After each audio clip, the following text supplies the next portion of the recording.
নমস্কার বন্ধুরা, সবিতা কিচেনে সবাইকে স্বাগত।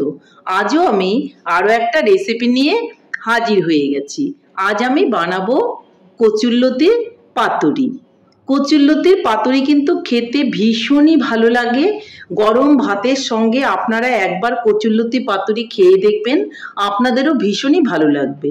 বানানোটা খুবই সহজ আর খেতে ভীষণ ভালো। এই পাতুরিটা যদি আপনারা বাড়িতে এখনো বানিয়ে না থাকেন, তাহলে আমার রেসিপিটা ফলো করে আপনারা বাড়িতে বানান আর খান, খেয়ে বলুন কেমন হয়েছে।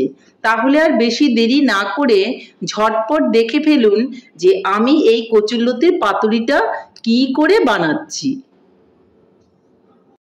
কচুরলতির পাতুরি করতে গেলে আমাকে সর্ষে প্রয়োজন আছে। সর্ষে আর লঙ্কা একসঙ্গে আমি বেটে নিয়েছি। তাহলে এখন আমি উনানের দিকে চলে যাচ্ছি এই লতিগুলোকে একটু ভাপিয়ে নেওয়ার জন্য। এদিকে আমি উনুনটা জ্বালিয়ে কড়াইয়ে একটু জল বসিয়ে দিয়েছি আর লতিগুলোকে ধুয়ে আমি এই জলের মধ্যে দিয়ে দিচ্ছি। একটুখানি আমি ভাপিয়ে নেব লতিগুলোকে।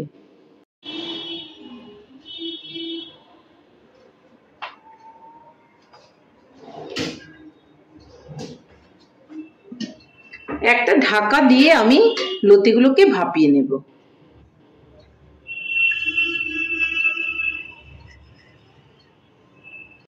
ঢাকনাটা আমি তুলে নিচ্ছি। দেখুন বন্ধুরা, খুব সুন্দর করে কিন্তু আমার কচুর লতিগুলো ভাপানো হয়ে গেছে। আমি এখন এগুলোকে জল থেকে ছেঁকে তুলে নেব। আমি লতিগুলোকে জল থেকে ছেঁকে নিয়েছি একটা ঝুড়ির মধ্যে, আর কড়াইটা আবারও বসিয়ে দিয়েছি। এই কড়াইয়ের মধ্যে আমি দিয়ে দিব কিছুটা তেল।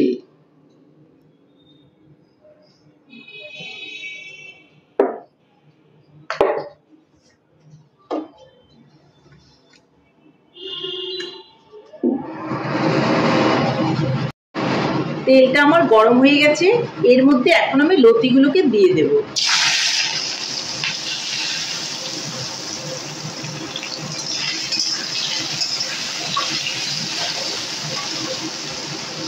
লতিগুলো দেওয়ার পর এর মধ্যে আমি দিয়ে দিব স্বাদ মতো লবণ।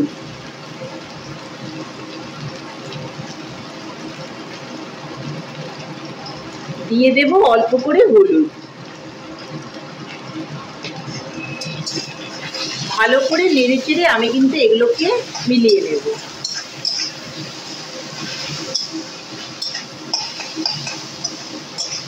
খেতে কিন্তু ভীষণ ভালো লাগে।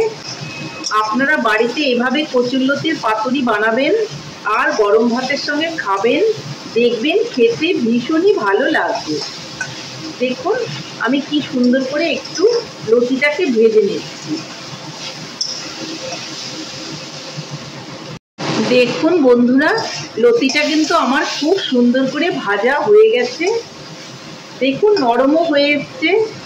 একটু ভাপিয়ে নিয়েছিলাম, আবার তেলের মধ্যে একটু ভেজে নিলাম, তো লতিটা আমার ভালোই সেদ্ধ হয়ে গেছে। এখন আমি লতিটার মধ্যে বেটে রাখা সর্ষে আর কাঁচা লঙ্কা দিয়ে দেব।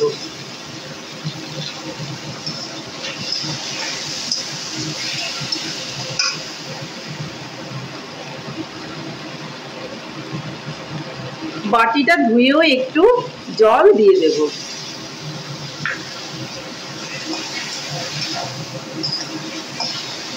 এর মধ্যে এখন আমি দিয়ে দিব অল্প করে চিনি। চিনিটা অবশ্যই দেবেন।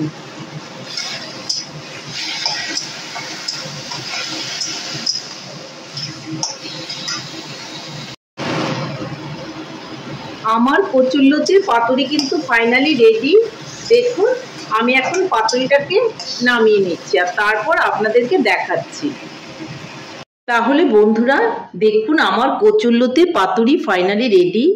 দেখতে খুবই সুন্দর হয়েছে আর খেতেও খুবই ভালো হয়েছে। তো এইভাবে আপনারা বাড়িতে বানান কচুরলতির পাতুরি আর গরম ভাতের সঙ্গে খান, দেখবেন আপনাদেরও ভীষণই ভালো লাগবে। তাহলে বন্ধুরা আমার রেসিপিটা কেমন হয়েছে? আমার রেসিপিটা যদি আপনাদের ভালো লাগে তাহলে লাইক, শেয়ার, কমেন্ট করতে ভুলবেন না।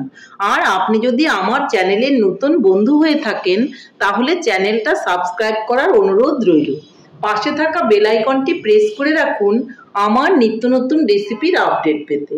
তাহলে আর দেরি কেন, ঝটপট এভাবে বানিয়ে ফেলুন কচুরলতির পাতুরি আর গরম ভাতের সঙ্গে খান, দেখবেন ভালো লাগবে।